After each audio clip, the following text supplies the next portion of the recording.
So it started like any other day really. I was walking into work in the morning.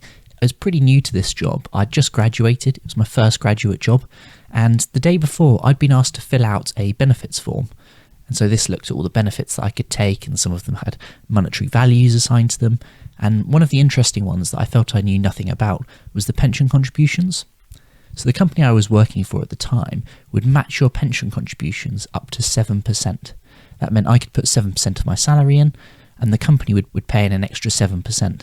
Now, the only reason I'd set my pension contributions at 7% was because it maximised the little number at the bottom that told me the value of my benefits.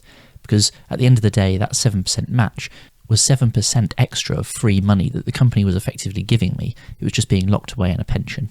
But it started the cogs whirring in my mind, and I was trying to work out actually how valuable was that to me. Should I be putting more into my pension? Should I be putting less into my pension? Should I be putting less into my pension so that I have more now? Or is the delayed gratification of putting the money into the pension actually worth it? So I did probably what any other person would do. I sat down in front of the computer and I started Googling quite vague things. Things like, how much do you need in a pension?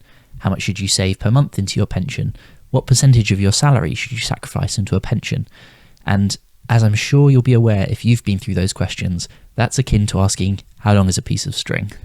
Now, one of the really early pieces of information that I came across, which was super helpful and started me down the right path, was I started noticing that a lot of websites and a lot of advice that I was reading online suggested that you took your expenses and multiplied them by 25, and that would give you a total pot that you would need. So that meant if you had £20,000 worth of expenses that you thought you were going to need in retirement, then your pot should be 25 times 20,000, so £500,000 would be your pension target.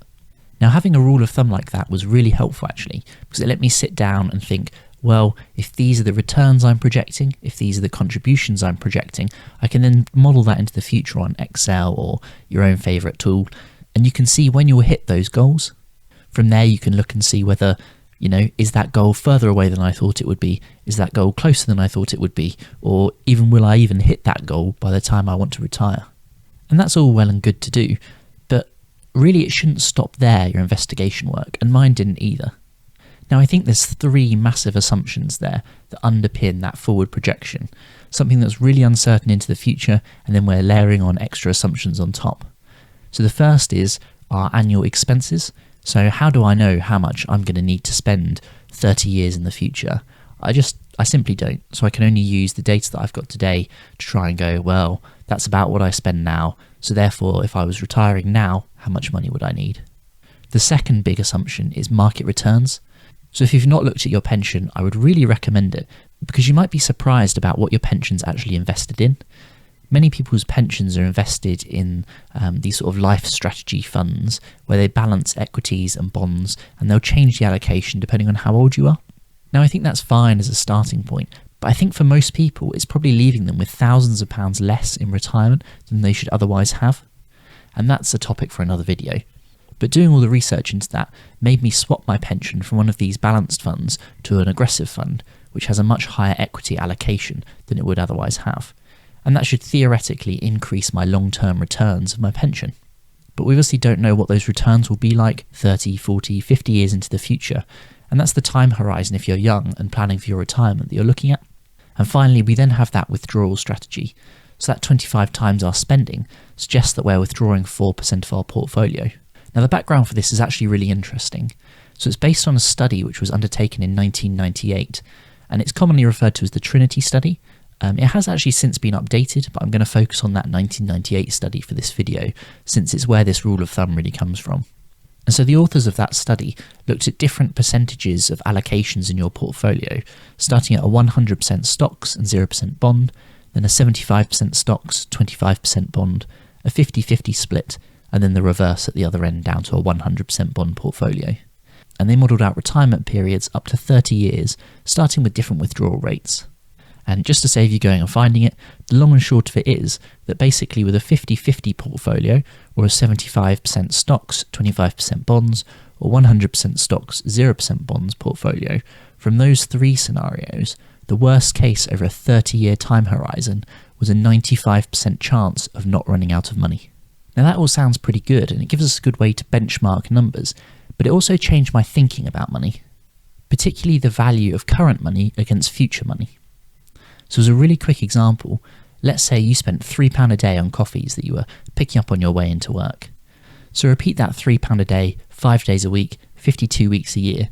And how much extra do you think you would need in your investment portfolio to sustain that little £3 coffee every day? Well, the answer might surprise you. It's around £20,000. And so that made me start thinking about the value of money today versus in the future. Because if I cut out, say, a coffee a day, then that means I need £20,000 less in my retirement portfolio. And that might be because I'm happy to cut out that coffee per day. Now, obviously, there's a trade-off that needs to be made there, and that's a trade-off that only you can make.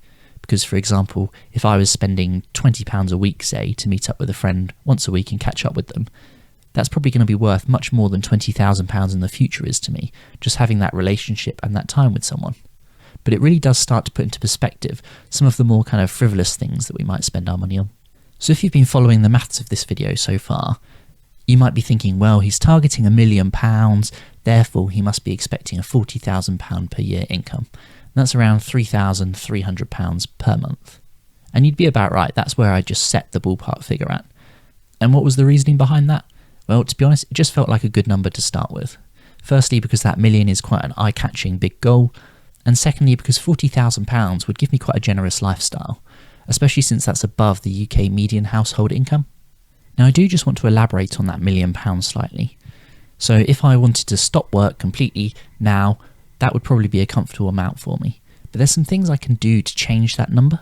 So let's say I could find a way to earn an extra £100 a month, just passively on the side, doing really odds and ends, maybe creating something that can be sold online or something to that effect. Well, that just wiped off £30,000 off my requirement at the end. So that would bring my £1 million target down a little bit. What about my biggest expense? My biggest expense is a mortgage. So these numbers aren't exact, but they're close enough.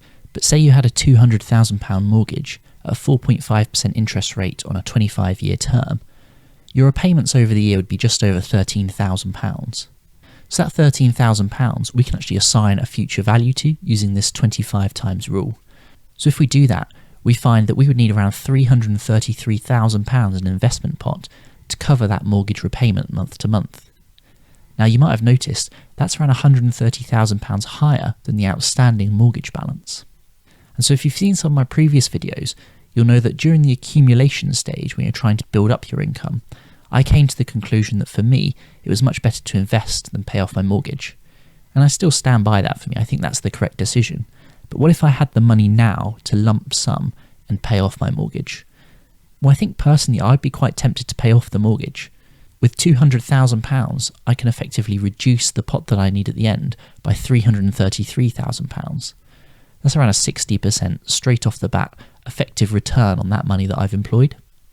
Now, that's a really oversimplified way of looking at it because there's cash on cash returns, the leverage that you get from property, all these kind of other things to consider. But it'd be very, very tempting to use that money now to pay off the mortgage. So imagine that £1 million portfolio. Now I've wiped off £300,000 from it. Great.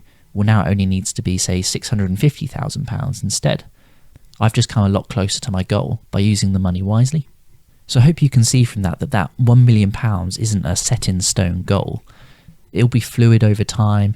If it takes me a long while to get there, it might have to go up quite substantially, especially if inflation picks up again. But vice versa, if I can reach it quite quickly, it might not need to be £1 million at all. It could be something much lower. And that's really what this channel is documenting. It's documenting that process, and I'll be sharing some of those thoughts as they change and unfold in some of the videos here on the channel. Now that's covered quite a lot of concepts at really high level quite quickly, and I'm probably going to do a video on a number of those in more depth, particularly I think the Trinity Study and modelling sequence of returns and things like that, especially the sequence of returns because I think that's really misunderstood by a lot of people. But I hope this has given just a bit of an insight into where that £1 million target comes from. And if you want to see how I'm doing on that journey, you can watch the full playlist up here. And if not, YouTube is going to recommend you a video down here. So you'll see if the algorithm has worked out what you like. But otherwise, thanks very much for watching.